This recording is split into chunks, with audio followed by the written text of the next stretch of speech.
Á undanförnum árum hafa óhefðbundin ráðningaform náð að ryðja sér rúms í flugheiminum eftir að lággjaldaflugfélög komust á lagið með að nýta sér glufur í evrópsku lagakerfi til að sniðganga kjör og réttindi starfsfólks. Nýverið lék fraktflugfélagið Bláfugl eða Bluebird Nordic þennan leik þegar það rak alla kjarasamningsbundna flugmenn á einu bretti í miðjum kjarasamningsviðræðum og réð í staðinn samsvarandi fjölda af gerviverktökum og lýsti því svo yfir að framvegis yrðu allir flugmenn fyrirtækisins sjálfstætt starfandi. En stöldrum nú við að vera sjálfstætt starfandi flugmaður hljómar fljótt og lítið ekkert svo slæmt.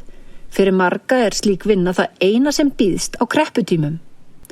Þá eru gerviverktakar mjög hagstæðir fyrir flugrekanda, ódýrt vinnuafl sem hægt að losa sig við með engum fyrirvara.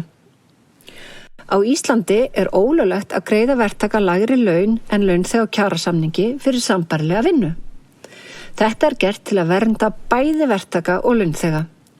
Fái verktaki mun lakari laun og kjör, þá kallast það félagslegt undirboð og það ólöglegt.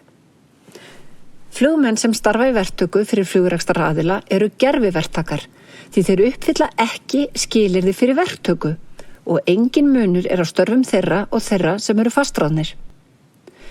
Þannig eru störf þeirra og skyldur nákvæmlega eins sömu og þeirra sem starfa eftir kjarasamningi.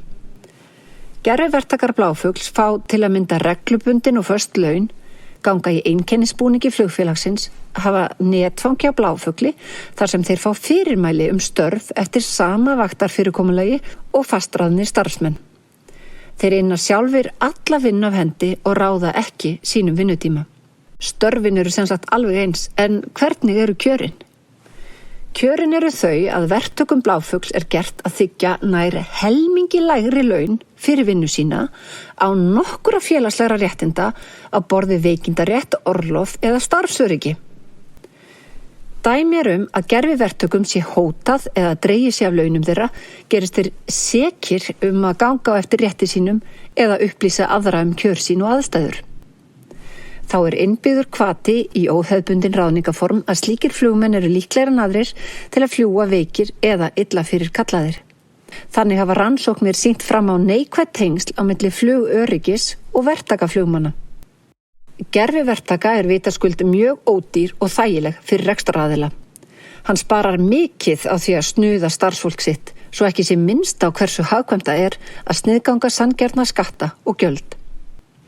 Á Íslandi hafa samtök atvinnulífsins staðið dyggilega við bak Bláfugls og hafa meðal annars lagt fram tilboð félagslegt undirboð blákalt á borð ríkissáttasemjara. Þetta setur hættulegt fordæmi, ekki bara fyrir flugmenn heldur fyrir allt launafólk á Íslandi. Félag íslenskra atvinnuflugmanna kallar enn og aftur eftir því að íslensk yfirvöld séu vel á verði gagnvart félagslegum undirboðum og gerviverktöku og taki fast á slíkum málum.